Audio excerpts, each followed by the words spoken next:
Designed, developed, and manufactured by Zeiss for NASA. So how did he do it? Without the use of CGI, Kubrick perfected a new kind of visual effect called front screen projection. Experimentation with front screen projection began in 1949, shortly after the invention of Scotchlight, a material used for screens in movie theaters. Scotchlight is cloth embedded with millions of tiny glass beads that have high reflectivity. Due to the sensitivity of Scotchlight, a minimal amount of light is required. This means that actors can stand in front of the projection without it being visible on their bodies or clothing. Front screen projection was so convincing that many people think the Dawn of Man sequences in 2001 were actually shot on location. They weren't. Almost all that part of 2001 was shot in a studio with actors on sets. If you look closely at Apollo photographs of the moon, you can see a line where the fake moon set ends and the front projection screen begins. At that line, the texture of the lunar surface changes dramatically. Please note how everything is in focus, from the rocks and pebbles close to the camera, all the way to the crystal clear mountain behind the astronaut. There is a stark difference in ground texture between the set and what is being projected onto the screen. You can almost count the number of small rocks and the granularity of the ground that is clearly seen on the set. Once we get to the screen on the other side of my line, this granularity disappears. The little pebbles and dust just seem to disappear behind my line. The latter part of Kubrick's Odyssey discusses the hidden messages in The Shining that Kubrick directed in 1980. Kubrick leaves clues that he faked the moon landings. The characters Jack and Danny, who are the father and son in the movie, symbolize different aspects of Kubrick's own personality. Danny, the child, represents Kubrick's inner innocence, while Jack represents the jaded and morally compromised adult that Kubrick has become. There are also specific visual clues. The Indian wall hangings on the walls of the Overlook Hotel look like rockets launching into space.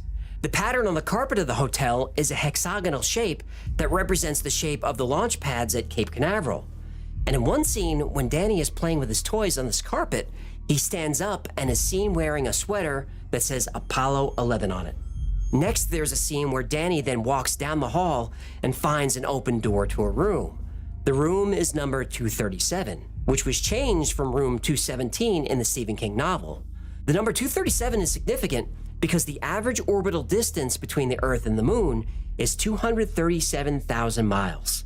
Then there's the scene where Jack's wife discovers that he's been typing the same phrase over and over. The phrase is, "All work and no play makes Jack a dull boy."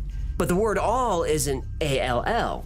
It's actually typed out as A11, or Apollo 11. And there are a lot of other claims made by Kubrick's Odyssey, but those are the highlights. And these claims were highly debated and very controversial. What we need is Kubrick admitting he faked the moon landing. We need to hear it from his own mouth, but he never said a word about it. Or did he?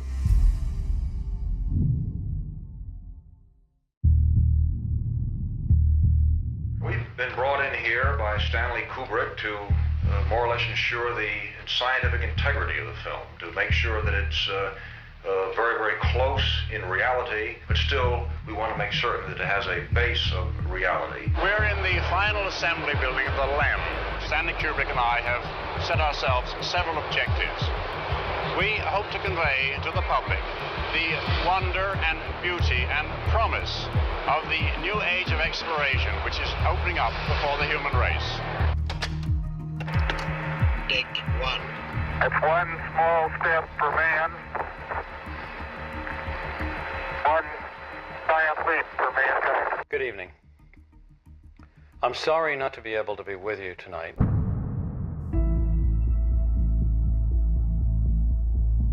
In 2016, an interview with Stanley Kubrick was found. And according to the video, Kubrick had to sign an 88-page non-disclosure agreement that the interview would stay hidden for 15 years. Is everything looking in order regarding our contract and the 15-year agreement, and I signed the non-disclosure? That's all for the legal stuff, right? Yeah, Okay. looks good to me. All right. A documentary filmmaker interviews Stanley Kubrick about his career as a director. And right from the start, Kubrick interrupts and explains that when he initially considered the project, he saw it as just another film.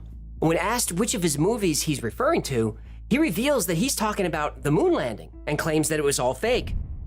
The challenge of making this film, and I went into it like it was a regular film, like another production of mine, not thinking too much about the long-term effects, what it would mean to society if it was ever discovered. Mm-hmm. What are you talking about? I don't even know what you're talking about. You're referring to something? The fake moon landing. He says that he was approached by NASA and that they appealed to his sense of duty and patriotism. But Kubrick admitted that the project was about America's public image and upstaging Russia. To fulfill this dream that America has had as a country since the Kennedy years. Okay, so you're saying the motivation was PR? PR, absolutely. Plain and simple, PR. Then he goes on to confirm that the conspiracy is actually the truth. Faking the exploration of space because there was just no way we could get there. NASA then set up a meeting with Kubrick and President Richard Nixon. Kubrick met with Nixon in the Oval Office and details what Nixon asked him to do: film a fake moon landing. I am convinced, and the gentlemen at NASA are also convinced, that you can help us make people believe that we have been to the moon. This interview was a bombshell. This was the evidence the world had been waiting for. This was evidence that every allegation made in the documentary Kubrick's Odyssey was true. Yep. Millions of people saw this interview and finally felt justified in their suspicion that the moon landing never happened. Yep. One small problem. No. That wasn't Stanley Kubrick. No. The Stanley Kubrick moon landing confession set the conspiracy side of the internet on fire, but it was a hoax. This is either a filmmaker and an actor, or more likely, two guys goofing around. In the full-length version of the interview, an agitated producer constantly badgers the actor whose real name is Tom. A launch pad accident in '67, which killed... Tom, you're going to tell me a story. So Nixon sat me down in the Oval Office, and he says to me, you know, that boy just out, I don't think, this is how I want you, then we're going to kneel. We're going to kneel, yeah. The plan. He didn't, yeah. So he says to me, you don't say he said anything. You say what he says, okay? That's all, Tom, I'm just giving you a direction. Wait, you want me... Everything about, I walked in and he said... You want me to say it as him, or do you want... You don't have to imitate him, but you have to say, he says, Stanley, we've worked on this moon program. You're not... Come on, get with it, Tom. Do your shtick. Do a shtick. Get in the fact that you're writing this, Tom, and not everything's got to be drab. It can be funny in a very subtle way. So you meet with Nixon, and what happened? Have a drink. And action. What they believed was, if we could... Nixon sat down. Color, tell me a story, Tom. So Stanley Kubrick had nothing to do with that interview. Not just that, he had nothing to do with the moon landing. In the documentary Kubrick's Odyssey, everything can be explained. All the photo evidence presented is from extremely low-resolution photos, probably grabbed from the web. Now, unfortunately for the documentary, but lucky for us, high-resolution photos can be found easily. So when looking at a low-resolution photo of the lunar landscape, you can maybe see a separation between the foreground and the supposed backdrop. But in the high-res photos, the line isn't there. All the other claims in the documentary that refer to photos can be explained simply by looking at the originals. As far as the clues left in The Shining, those are nothing but coincidences and stretches of the imagination. The rockets in the tapestry, I don't really see it. The hexagonal rug? Well, the launch pad at Cape Canaveral is not a hexagon. It was roughly 10 sides, but it's not very symmetrical. Room 237 is just room 237. The moon isn't 237,000 miles away from the Earth. It's closer to 239,000, but varies slightly. Danny is indeed wearing an Apollo 11 sweater. But Stanley Kubrick was a space nut. He loved the Apollo program, and he loved sci-fi. And Stanley Kubrick's brother Paul, who was the leader of the Communist Party, well, that's not true at all. Kubrick didn't have a brother. So that documentary is debunked. Well, maybe debunked, maybe not. No, it's debunked. It is. Yeah, agree to disagree. Yeah, but there's still a lot of stuff in those pictures that looks really fishy. Well, that's true. The big one is that the shadows should be parallel. Since the shadows are not parallel, there must be other light sources. Except shadows aren't parallel. The direction of shadows depends on the perspective of the viewer.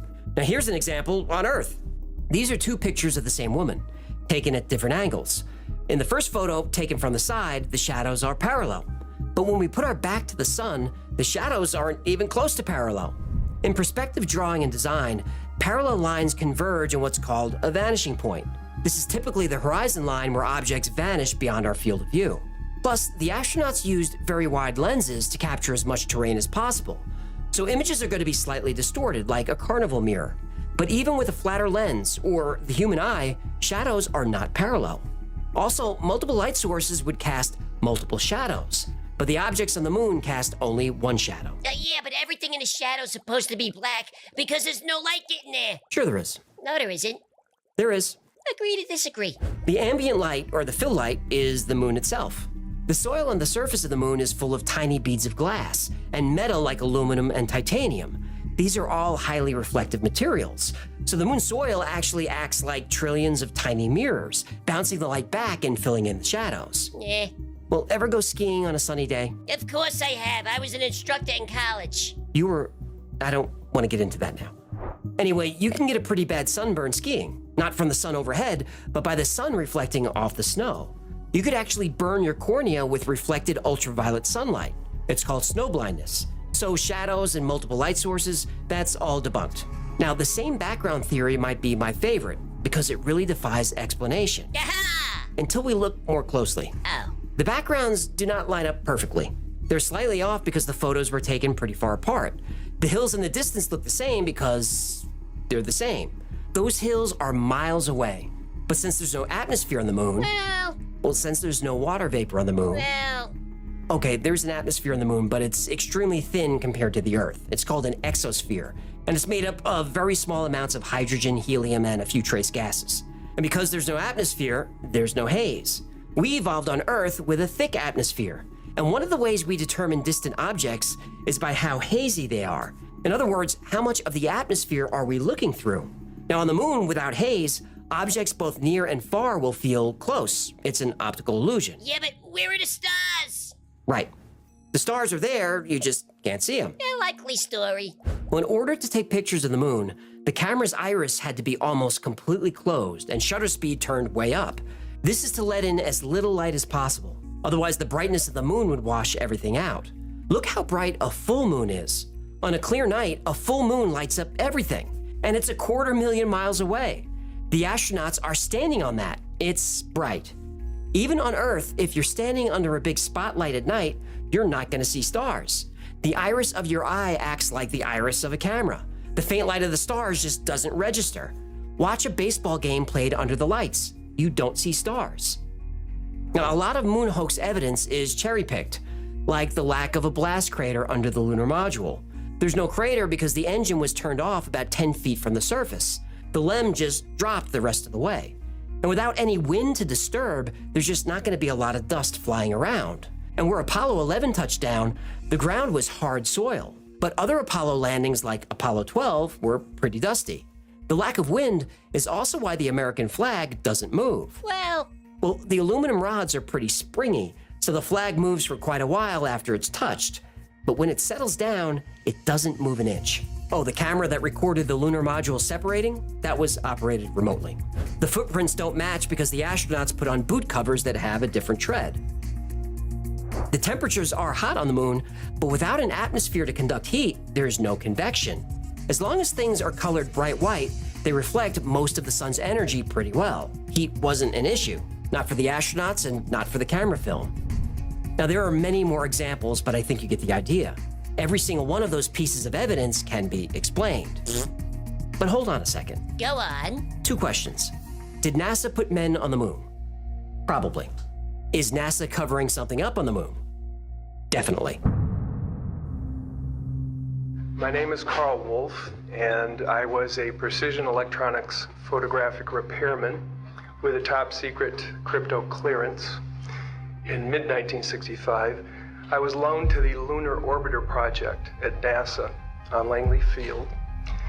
I was taken into the laboratory where the equipment was malfunctioning. I couldn't repair it in the dark. I asked to have it removed. A Airman second class was in the dark room at that time. I was also an airman second class. About 30 minutes into the process, he said to me, in a very distressed way, by the way, we've discovered a base on the backside of the moon. And then he proceeded to put photographs down in front of me, and clearly in these photographs were structures, mushroom-shaped buildings, spherical buildings, and towers. And at that point, I was very concerned because I knew we were working on compartmentalized security. He had breached security, and I was actually frightened at that moment. And I did not question him any further. And a few moments later, someone did come into the room. I worked there for 3 more days, and I remember going home and naively thinking, I can't wait to hear about this on the evening news. And here it is, more than 30 years later, and I hope we hear about it tonight. And I will testify under oath before Congress that what I'm saying is the truth. I think the reason we haven't returned to the moon for 50 years is not because of a lack of interest or funding or the Van Allen radiation belts.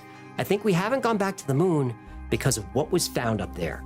But that requires its own episode, and if you want to see it, let me know. Whatever is up there has been up there for a long, long time. And I think we can prove it.